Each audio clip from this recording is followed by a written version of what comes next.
बिस्मिल्लाहिर्रहमानिर्रहीम। अस्सलाम वालेकुम नादरीन, आप यूट्यूब चैनल देख रहे हैं। मैं इमरान खान हूँ। एक तो सबसे बड़ी ख़बर अब तक की ये है कि इमरान खान साहब ने अपने लॉन्ग मार्च के इख्तितामी मरहले का अनाउंसमेंट कर दिया है। इमरान खान साहब ने वो किया है जो बेचारे वो लोग सोच भी नहीं सकते थे। यानी जिन्होंने इमरान खान साहब को धोखा दिया, बार बार कहा कुछ नहीं होता, हम आपके साथ खड़े हैं, जिन्होंने बार बार कहा कि इन चोरों और डाकुओं को कभी नहीं आने देंगे, इस मुल्क में मुसल्लत नहीं होने देंगे, इन्होंने तो मुल्क को बहुत लूटा है, जो धोखा दे गए, जिन लोगों ने चक्कर दिया इमरान खान साहब को, उनको इमरान खान साहब ने ऐसा चक्कर दिया कि सारी ज़िंदगी अब याद रखेंगे। ये वो लोग हैं जो आखिरी वक्त तक आकर यकीन दिलाते रहे कि नहीं नहीं नहीं, हम तो बीच में नहीं हैं, हमारा तो इसमें कुछ लेना देना नहीं है, ये तो पॉलिटिकल किस्म की मूवमेंट है और आप इसमें से निकल जाएंगे, आप इसको मैनेज कर सकते हैं।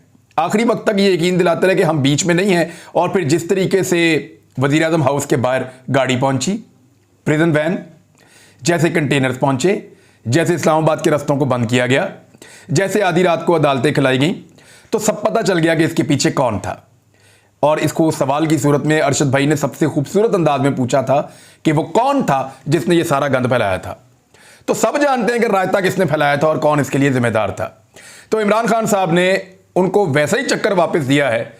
1 महीना हो गया लॉन्ग मार्च लेकर निकले हुए हैं, पहुंच ही नहीं रहे। और बीच में बहुत बड़ी गलती यह हो गई कि इमरान खान साहब पे हमला करवा दिया गया, और हमले का नतीजा तो कुछ और निकलना था, लेकिन जिसको अल्लाह रखे उसको कौन चखे। अब इमरान खान साहब ने यह देखा कि एक दींगा मुश्ती चल रही है, एक रस्साकुशी चल रही है, रोजाना एक नया नाम आ जाता है, मीडिया के ऊपर नाम चलाए जा रहे हैं कि वो आर्मी चीफ बनने जा रहा है, वो आर्मी चीफ बनने जा रहा है, वो आर्मी चीफ बनने जा रहा है। यानी खुशामदियों को भी समझ नहीं आ रही कि किसकी खुशामद शुरू करनी है। वैसे मेरी एक गुजारिश है, मैंने आज एक ट्वीट भी किया है, वो बाद में बात करते हैं, लेकिन पहले आ जाएंगे इमरान खान साहब ने क्या अनाउंस किया। उन्होंने कहा जी कि 26 नवंबर को लॉन्ग मार्च इस्लामाबाद के लिए पहुंचे, 1 हफ्ता उन्होंने डिले दे दिया है। इसके मेडिकल रीजंस भी हैं, यानी आप उन्हें ये नहीं कह सकते कि उन्होंने ये क्यों किया, आप ये नहीं कह सकते कि जल्दी क्यों नहीं आ रहे, आप ये नहीं कह सकते, आप इसलिए नहीं कह सकते कि उनके जेन्युइन मेडिकल रीजन है, उनको गोलियां लगी हुई हैं। अब डॉक्टर उनको आराम करने के लिए, डॉक्टर तो कहेंगे 2 हफ्ते और आराम कर लें, 70 साल की उम्र में आदमी को गोलियां लगी हैं, वो तो चाहेंगे 2 महीने उठा ही ना, आराम करता रहे ये आदमी। लेकिन इमरान खान साहब अब उनकी अपनी हिम्मत के ऊपर है, वो कब उठना चाहते हैं। अगर वो 2 दिन बाद का अनाउंस करना चाहते कर देते, लेकिन उन्होंने अनाउंस किया 1 हफ्ते बाद का, यानी 26 नवंबर के लिए उन्होंने अनाउंस किया। और कुछ बड़े अहम सवालात उठाए इमरान खान साहब ने। उन्होंने कहा चले आपकी मान लेते हैं, फर्ज कर लेते हैं कि कोई साजिश नहीं की एस्टेब्लिशमेंट ने, तो फिर भी ऐसे चोरों डाकुओं को मुसल्लत क्यों होने दिया जिन्होंने आते ही पाकिस्तान का बेड़ा गर्क कर दिया, इकॉनमी डुबो के रख दी, जिन्होंने आते ही अपना एनआरओ हासिल कर लिया, जिन्होंने पाकिस्तान को तरक्की करते हुए पाकिस्तान को ऐसी जगह पे फेंक दिया जहां से पाकिस्तान को उठाने में कई साल लग जाएंगे। तो इमरान खान साहब ने यह सवाल बिल्कुल दुरुस्त उठाया और एस्टेब्लिशमेंट से उन्होंने यह सवाल पूछा, और फिर उन्होंने अनाउंस किया कि 26 नवंबर को वो इस्लामाबाद आएंगे और लॉन्ग मार्च को आगे बढ़ाएंगे, रावलपिंडी से शुरू हो जाएंगे, इस्लामाबाद की जानिब जाएंगे। दुनिया पूरी इमरान खान साहब जाने के लिए तैयार है, बहुत बड़ी तादाद में लोग जाना चाहते हैं। पाकिस्तान के अंदर जिस तरह का उनका लॉन्ग मार्च था, हर शहर में वो लोगों को छोड़ते जा रहे थे, आगे से नए लोग आते जा रहे थे, और जिस तरह के उन्होंने रिकॉर्ड 7 जलसे पाकिस्तान में किए हैं, लगभग इमरान खान साहब के जलसे ही गिन लें तो 70-75 होने वाले हैं।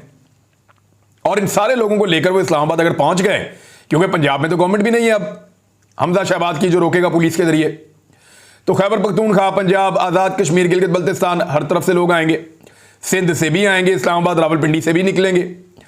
तो एक बहुत बड़ा इज्तिमा इस्लामाबाद में होगा, लेकिन उस वक्त तक वो नहीं होगा जिसने इससे उम्मीदें लगाई हुई थी। यानी कुछ लोगों ने ये उम्मीद बांधी हुई थी कि इससे एक टेंशन क्रिएट हो जाएगी, और फिर टेंशन क्रिएट करने का मौका मिल जाएगा, एक आखिरी मौका इमरान खान हमें फराहम कर देगा।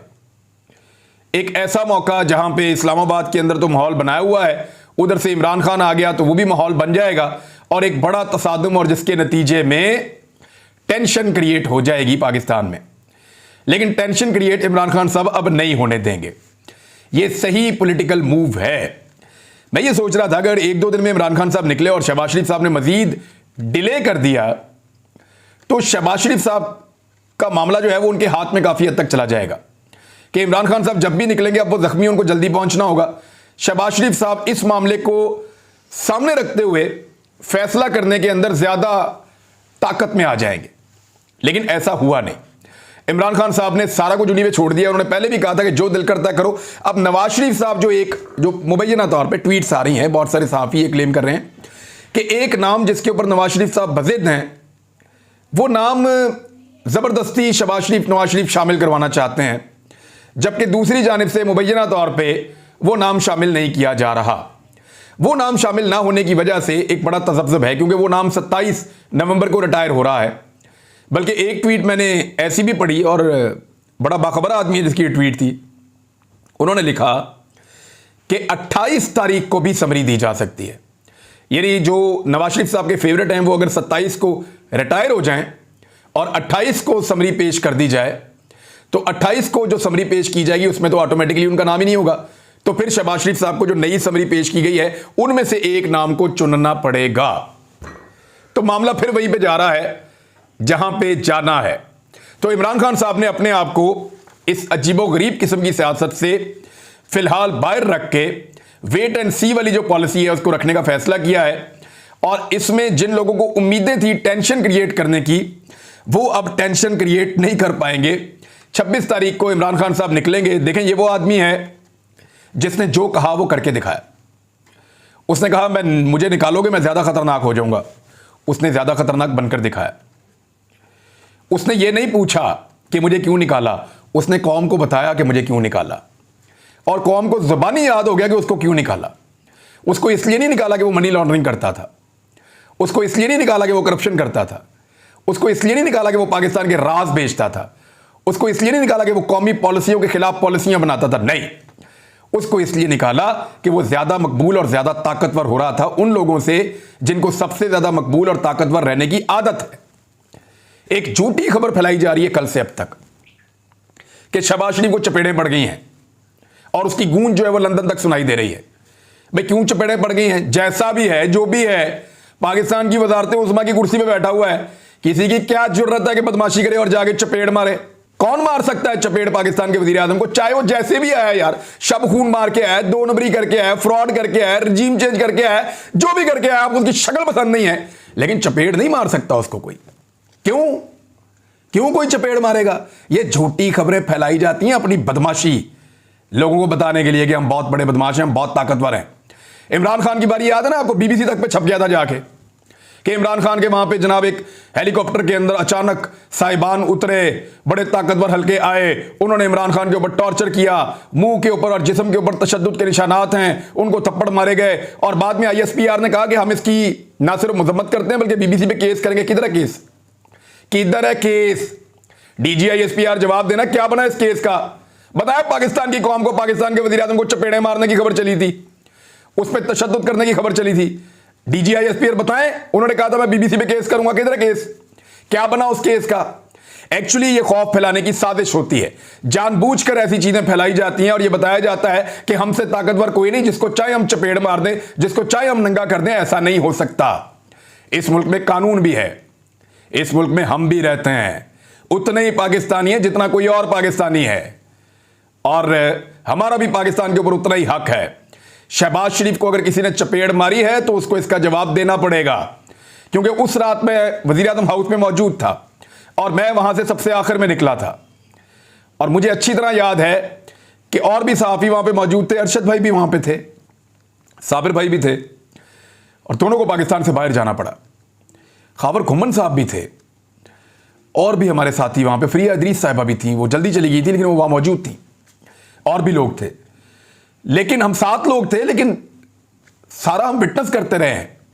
कोई ऐसी चीज, कोई ऐसा इंसिडेंट हुआ ही नहीं जो रिपोर्ट किया गया। जानबूझकर अपना खौफ फैलाने के लिए, जानबूझकर अपना डर जो है वो लोगों के दिलों में बिठाने के लिए, ये बदमाशी है और क्या है।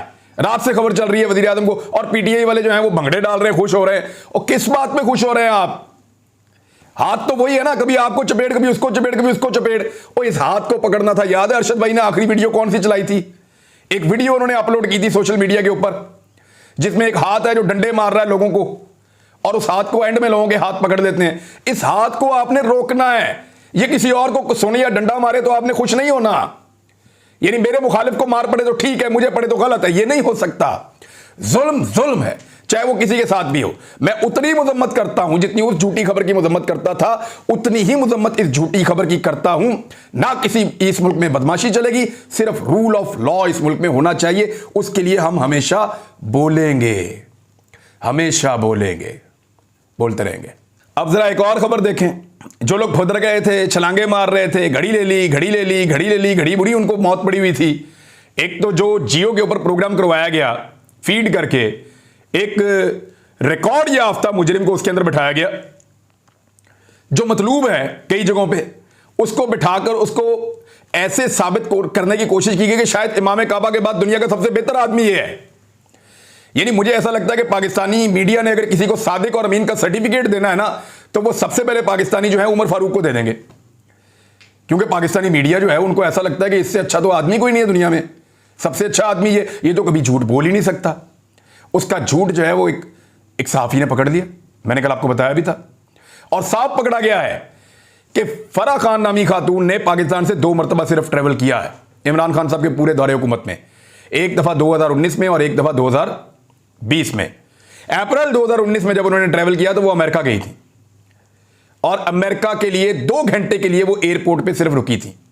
और अबू धाबी से अगर आप दुबई जाते हैं तो आपको तकरीबन 1.5 घंटा जाने में लगता है, 1.5 घंटा वापस आने में लगता है। ये तो मुमकिन ही नहीं है कि वो अगली फ्लाइट ले सकती हो, तो वो उसी तारीख में अमेरिका कैसे पहुंच गई। तो इस तरह ये क्लियर हो गया कि यहां पे जो बैठा हुआ ताकतवर आदमी इस सारे मामले को प्लान कर रहा था, उसका दिमाग बस इतना ही काम करता था कि उसने देखा कि यहां से अबू धाबी चली गई है, उसने उससे आगे का नहीं सोचा कि आगे कहां गई है। तो यहां पे जाके तो इनकी सोच रुक जाती है। इतनी इंटेलिजेंस है और इतना ही दिमाग काम कर रहा है। मेरे ख्याल में थोड़ी सी और मेहनत करें, 5वीं का बच्चा आपको पकड़ लेता है थोड़ी देर के बाद, और बड़े आराम से पकड़े जाते हैं। पूरा का पूरा प्रोपेगेंडा जो है वो बेनकाब हो जाता है। अब मैं आपको सही वाली चीजें बताता हूं, काम करना है तो इन पे करो भाई। अभी दिखाता हूं आपको मैं, ये देखें। तफसीलात के मुताबिक तोशा खाने से तोहफे हासिल करने वाले हुक्मरानों की कुछ तफसीलात मैं आपको दिखा देता हूं। नंबर 1, अब तक मुल्क के 13 सदर और वजीर आजम तोशा खाना से 3039 तोहफे लेकर जा चुके हैं, जिनकी कुल मालियत जो है वो 160 मिलियन रुपए बनती है। ये जो दिए गए हैं, जमा करवाए गए हैं, वैसे उनकी मालियत क्या थी वो किसी को नहीं पता। तोहफे लेने वालों में ज़ियाउल हक से लेकर मुशर्रफ तक, यानी सदर ज़ियाउल हक ने भी लिए और सदर परवेज़ मुशर्रफ ने भी लिए, जुनेजो ने भी लिए, शौकत अजीज़ ने भी लिए और बाकी वज़ीर आज़म ने भी लिए। आसिफ जरदारी ने बतौर सदर 2 BMW और 2 टोयोटा जीप के लिए तोशा खाना में 93 लाख रुपए जमा करवाए। इतनी महंगी गाड़ियां, बुलेट प्रूफ, इतनी महंगी गाड़ियां जो मुअम्मर कज़ाफ़ी से ये लेकर आए थे, और ये कीमती गाड़ियां लिबिया के सदर ने दी थी, और थोड़े से पैसे देकर ये 4 गाड़ियां लेकर बुलेट प्रूफ गाड़ियां निकल गए जरदारी साहब। नवाज शरीफ को बतौर वजीर आजम दोनों अदवार में 1 करोड़ मालियत के 127 तोहफे मिले। नवाज शरीफ ने 14 लाख में 75 तोहफे लिए, सिर्फ 14 लाख रुपया दिया है। इमरान खान ने तो एक तोहफे का 2 करोड़ से ऊपर जमा करवाया ना, तो नवाज शरीफ तो ओने पोने क्या बिल्कुल लूट मार करके ले गया, 75 तोहफे ले गया सिर्फ 14 लाख रुपए में। शौकत अजीज पाकिस्तान से जाते हुए, और ये गाड़ियां जो है वो गैर कानूनी है, ना नवाज शरीफ ले सकता है ना जरदारी ले सकता है। तो तोशा खाना से इन्होंने गाड़ियां ली हुई हैं। तोशा खाना का कानून कहता है कि गाड़ी आप नहीं ले सकते, लेकिन इन्होंने गाड़ियां ली हुई हैं, क्योंकि गाड़ियां जो है वो दूसरे महकमे को जाएंगी। कभी भी तोशा खाना से आप गाड़ी नहीं निकलवा सकते। शौकत अजीज पाकिस्तान से जाते हुए 1126 तोहफे अपने साथ ले गए, लेकिन शौकत अजीज क्योंकि एस्टेब्लिशमेंट के बहुत करीबी आदमी थे, उनका कभी नाम भी नहीं लिया किसी ने। क्या कभी किसी ने कोई खबर निकाली उसके बारे में? कभी किसी ने पता किया कि कितना कुछ वो ले गया? उनमें नेकलेस थे, कीमती हीरे जवाहरात थे, सोना था, घड़ियां थी, कालीन थे, तोहफों की मालियत बहुत ज्यादा थी, लेकिन जो वहां पे शो की गई वो 26 मिलियन ले गए। जनरल मुशर्रफ 3 करोड़ 81 लाख के 515 तोहफे साथ 515 तोहफे, 75 नवाज शरीफ, जरदारी साहब भी इसके लगभग, शौकत अजीज, उसके अलावा यूसुफ रज़ा गिलानी। अब जरा मुशर्रफ साहब को देखें। मुशर्रफ साहब जो तोहफे ले गए और शौकत अजीज जो तोहफे ले गए, क्योंकि वो एस्टेब्लिशमेंट के लोग थे और उनका ताल्लुक एस्टेब्लिशमेंट से था, इसलिए उनको कोई सवाल भी नहीं पूछेगा। 1126 तोहफे शौकत अजीज और 515 तोहफे परवेज मुशर्रफ। अंदाजा कीजिए आप, उनमें जी हीरे, गोल्ड सेट, कीमती जेवरात, खंजर, पिस्तौल, और ज़ियाउल हक साहब भी लेते रहे तोशा खाने से। उन्होंने 16 लाख रुपए में 122 तोहफे लिए हैं। बेनजीर भुट्टो 2,72,000 रुपए में 174 तोहफे लेकर गई हैं। ये जो बिलावल भुट्टो जरदारी शोर मचाता है ना, जरा जाके देखें उनकी वालदा ने कितने तोहफे लिए हैं। 174 तोहफे, 174, और 2,72,000 रुपए में। अंदाजा करें आप, इस तरह इस मुल्क के तोशाखाना को लूटा गया है। जरा उसकी बात तो करें ना, असल चोरी तो वो है, उसके ऊपर तो कभी काम नहीं करेंगे। करना चाहिए ना, यहां भी काम करें ना। अब तक के लिए इतना ही, अपना ख्याल रखिएगा, अपने इस चैनल का भी। अल्लाह हाफिज।